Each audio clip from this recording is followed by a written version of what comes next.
बेशरम माणसाला आमंत्रण न देता जातो तो.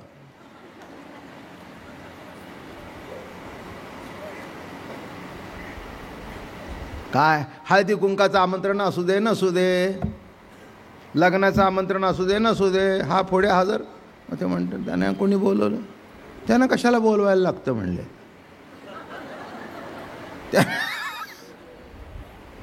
त्यांना बोलवावं लागत नाही. लग्न दिसलं की असं करून शिरतात, कोणाची म्हणायची हिंमतच नाही. महिनाभर चंगळ. काय अशा माणसाला काय म्हणतात, बेशरम. आणि न पेरता सुद्धा ते एक बेशरम म्हणून नावाचं गवत वाढतं. काय नाव आहे त्याचं, काय मजेशीर आहे की नाही. असं दांडे दांडे बघा, त्या गवताचं नाव काय, बेशरम. मी एखादा मग मला म्हणले, मी मग त्याला विचारलं बेशरम नाव का, म्हणले मलाही काही माहीत नाही. म्हटलं कसं, काय नाही म्हणले, हवेतून येतं आणि म्हटलं म्हणूनच बेशरम नाव आहे. हा म्हणला बरोबर आहे, असंच असेल. काय ज्याला शरम आहे ना तो घे म्हटलं तरी घेत नाही. काय आणि बेशरम अगदी आवडून ताव जाऊन मिळतो, पुन्हा शेक हँड करतो, व्हेरी गुड फूड. मग तोही त्याच्या पाठीवून ठरतो, हा आपण आला. यांना वाटतं मुलीकडचं आहे, त्यांना वाटतं मुलाकडचं आहे, आणि दोघालाही मामा बनवलं त्यांनी. म्हणजे कुठेही त्याला आमंत्रण न देता जातो, कुठेही मधी घुसतो. त्याचं नाव काय, बेशरम. हे बघा, ब्रह्म जसा अनादी आहे तसा माया ही अनादी आहे. जरा वेदांत सांगतो थोडासा. ब्रह्म हे अनादी आहे, माया ही अनादी आहे. हां, मग आता वडील कोण. एक विचारसरणी अशी आहे, जगत हे माया कार्य अज्ञान कार्य आहे, मग माया वडील. पण जगत हे माया कार्य नाही, जगत हे अज्ञान कार्य नाही, जगत रूपाने प्रभूच नटलाय हे म्हटल्यानंतर वडील कोण, आत्मसत्ता.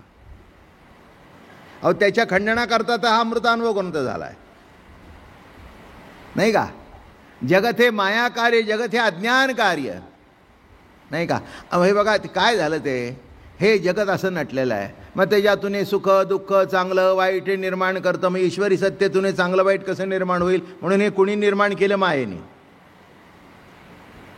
असा तिथे एक शब्द टाकला. आता एक गंमत सांगतो, याचं खंडन मंडन गमतीने सांगतो. हे बघा, ब्रह्म म्हणजे प्रकाशन, माया म्हणजे अंधकार अज्ञान. हां बघा, आता ब्रह्म आधी का माया आधी, चला त्यांचा विचार पहिला घेऊ. एक म्हणला माया आधी,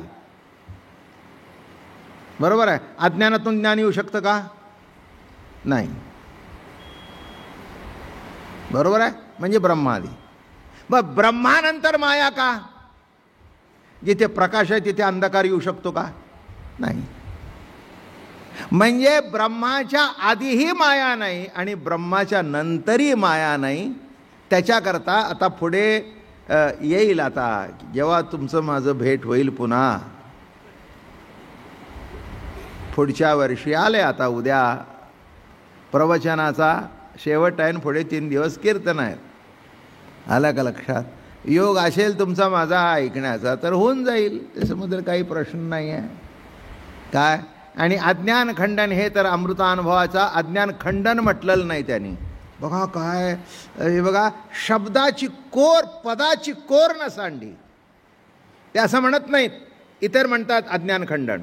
ज्ञानेश्वर महाराज म्हणाले अज्ञानाचा धांडोळा घेऊया.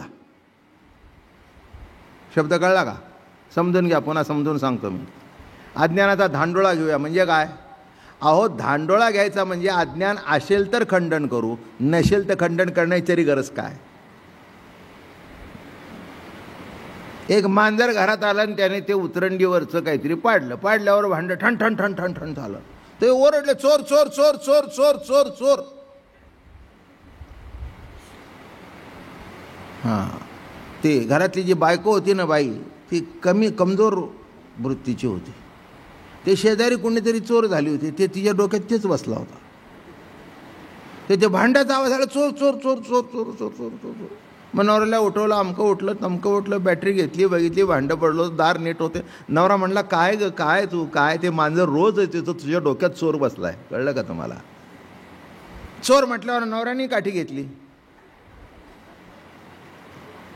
तेव्हा नवरा म्हणाला, पहिल्यांदा चोर आहे का बघून मग मारायला जाऊ.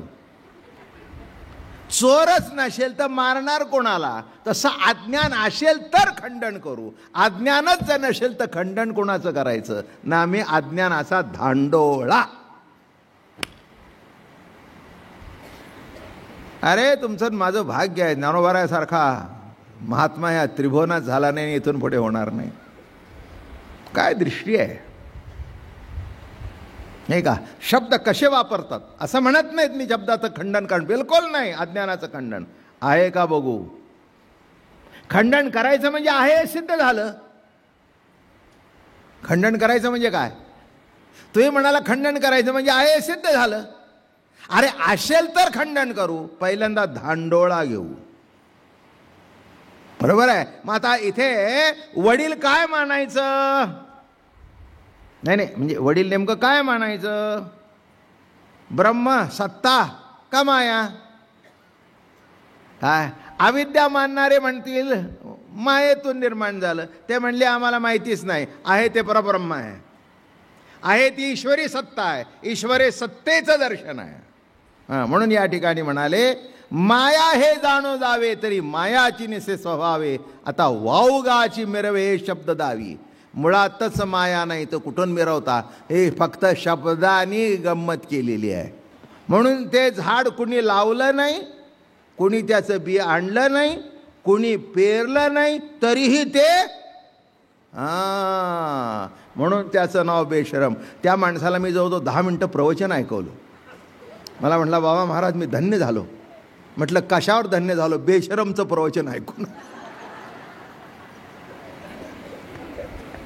काय म्हटलं, तर आम्हाला आयुष्यभर त्या शब्दाच्याच गोंधळामध्ये अडकलेलो, त्यामुळे तुला सांगितलं. काय लक्षात ठेवा, तसं जीवनामध्ये काय कशाचा भाग आहे, कसं प्रगट होतं, कसं उदित होतं. मग ते पाणी तक्रार करतं का. बिलकुल नाही, बिलकुल नाही. हे बघा, जे तक्रार करत नाही ते पाणी, आणि ज्याच्याबद्दल तक्रार करता येऊन काही फायदा होतच नाही ते जीवन. पाणी आणि जीवन. जीवनाबद्दल काही तक्रार करता येते का. नाही. आणि तक्रार करून कोणी ऐकणार आहे का. दार लावलंय ना पुढे, मिरचीला दार लावलंय ना. तसं तुमच्या जीवनामध्ये सुख का दुःख. ज्ञानेश्वर महाराज म्हणाले, भक्त आहेस ना तक्रार करू नकोस, माळी जेवते नेले. जसं माळी जिकडे पाणी लावतो, दार लावतो तिथे पाणी जातं, तसं हा वनमाळी जिथे तुमच्या जीवनाचं दार लावतो तिथे जायला पाहिजे. याच्यापेक्षा दुसरी गती नाही. आणि हाच ज्ञानेश्वर महाराजांचा चितविलास आहे. माळी जेवते नेले, किती गोड ओविलेली.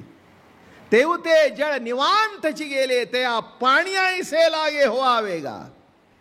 करणे का न करणे आघवे तोच जाणे, विश्व चळत असे येणे परमात्मेने.